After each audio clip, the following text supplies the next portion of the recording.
Assalamualaikum warahmatullahi wabarakatuh. Selamat datang di channel Codecraft. Di video kali ini kita akan membahas yaitu adalah tipografi.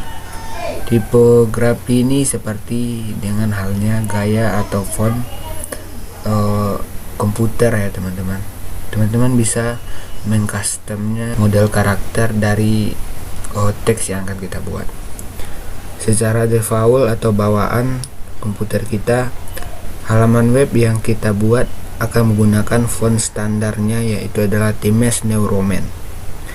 Namun teman-teman dapat merubahnya dengan properti font family. Berikut contoh penggunaannya properti family. Seperti ini kode programnya teman-teman. Kalau contohnya seperti ini teman-teman, teman-teman bisa buka Sublime, kemudian enter atau text editor lainnya. Di sini saya telah membuat yaitu adalah index.html. Teman-teman bisa membuatnya atau di folder lain atau file lain, nggak apa-apa, terserah teman-teman. Di sini saya telah membuat div dengan kelas box dan div dengan kelas model. Dalamnya tulisan box model ya teman-teman. Bar ini adalah garis baru teman-teman. Di sini kita akan membuat yaitu stylenya titik box. Di sini teman-teman, ini box ya kelasnya, dan di sini adalah model. Kita akan membuat kelasnya di box saja. Kita buat kelasnya adalah font family. Font family, enter. Di sini kita akan membuat yaitu adalah Calibri. Calibri. Kita Ctrl S, kemudian kita buka di browser. Open in browser.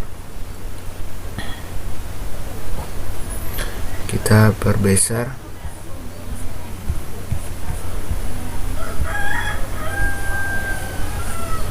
Ini teman-teman bedanya. Ini adalah bawaan dari font komputer kita atau web kita, sedangkan ini adalah yang kita custom tadi, font Calibri. Namun perlu juga diperhatikan teman-teman bahwa laptop atau PC teman-teman memiliki font yang tidak ditentukan. Misalnya ketika kita menentukan font family dengan Calibri ini teman-teman, maka PC dengan sistem operasi Linux tidak akan ditemukan font yang Calibri ini teman-teman. Tidak ada font yang namanya Calibri apabila di operasi Linux ya. Untuk itu teman-teman dapat memberikannya lebih dari satu jenis font ya teman-teman. Font-font ini akan menjadi pengganti ketika font sebelumnya tidak ditemukan. Maksudnya seperti ini kode programnya teman-teman. Coba kita buat teman-teman seperti ini. Font Calibri, kita koma, kemudian kita spasi, kemudian di sini kita Arial, koma, spasi, Tahoma. Masih banyak teman-teman font yang keren-keren, tapi kita sebutkan sedikit saja. Perdana, koma, kemudian sans serif.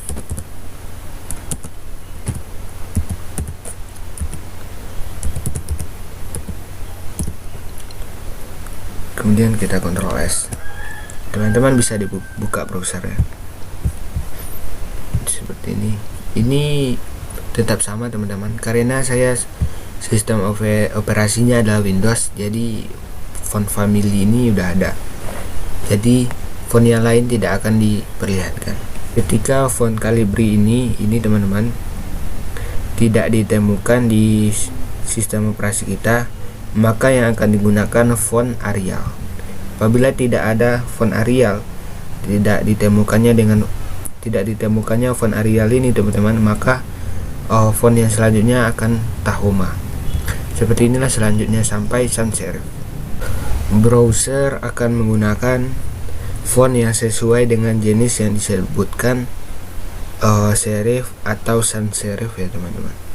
Ketika nama font memiliki spasi seperti ini teman-teman, spasi, teman-teman harus memberikan tanda petik atau kutip pada nama font tersebut.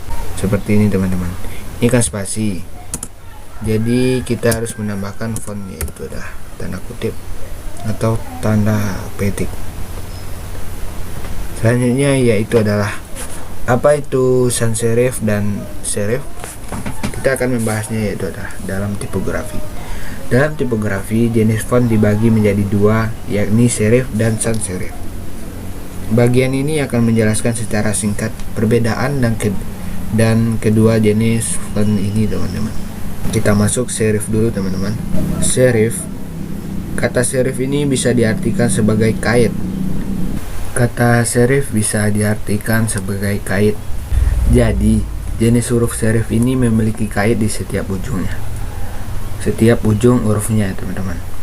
Font jenis serif yang paling terkenal adalah Times New Roman.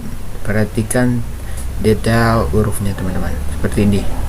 Teman-teman bisa lihat yang garis panah. Font jenis ini bisa digunakan untuk teks dengan konteks formal atau gaya klasik. Namun teman-teman dapat memadukannya jenis font ini sehingga memberikan kesan tertentu pada web, teman-teman. Maksudnya seperti gambar ini adalah setiap ujungnya memiliki kait di setiap ujungnya tersebut. Kita masuk dengan sans serif. Arti dari sans adalah tanpa. Jadi sans serif adalah bisa diartikan sebagai jenis font tanpa kait. Maksudnya tanpa pengait dari kata kita tadi, yaitu adalah serif. Jadi sans serif bisa diartikan sebagai jenis font tanpa kait. Yang paling umum digunakan untuk jenis font sans serif adalah Arial. Jenis ini memberikan kesan dinamis dan luwes. Seperti saya sebutkan sebelumnya, teman-teman dapat membuat kesan tersendiri ketika memadukannya atau mengaplikasikannya. Dalam pengaturan browser, kita bisa memilih font untuk serif dan sans serif. Jadi ketika font family menggunakan serif, maka font yang telah kita pilihkan yang akan digunakan yaitu adalah font serif. Jadi di dalam browser kita bisa juga memilih fontnya seperti ini, teman-teman. Teman-teman buka browsernya, kemudian di sini titik 3 paling pojok paling atas sebelah kanan, teman-teman bisa ke setelan. Kemudian teman-teman buka yaitu adalah tampilan. Di dalam tampilan ini teman-teman bisa sesuaikan font ya, teman-teman. Ini adalah yang dimaksud dengan ada font standar, font serif. Ini teman-teman, font sans serif, font dengan lebar tetap. Ini yang dimaksud dengan teman-teman. Yang dimaksud dari tadi ya di browser pengaturan font. Teman-teman bisa memilihnya dan mengatur fontnya di sini, teman-teman. Kita kembali lagi. Untuk menentukan ukuran font, kita juga bisa gunakan properti font size. Maksudnya seperti ini, teman-teman. Kita akan menggunakan yaitu adalah font size. Font size ini, teman-teman. Kemudian kita buat yaitu adalah 12 pixel. Kemudian kita Ctrl S. Coba kita buka di browser ya. Ini, teman-teman. Ini adalah ukurannya yaitu adalah 12 pixel. Teman-teman juga dapat menggunakan 1 poin untuk ukuran font. 1 ukuran poin maksudnya seperti ini, teman-teman. Coba kita buat ya. Kita buka di sininya. Coba kita buat di sininya adalah PT. Tidak pixel, teman-teman, tapi PT ya. Kita Ctrl S, kemudian kita buka di browser ya. Kita refresh. Hampir sama kayak tadi, teman-teman, tapi agak besar nampaknya. Font yang kita gunakan pun dapat ditentukan ketebalannya dengan menggunakan properti font weight. Nilai yang bisa dipakai pada properti ini adalah normal, bold, dan bolder. Teman-teman bisa menambah ketebalan dari sebuah font ya, seperti ini, teman-teman.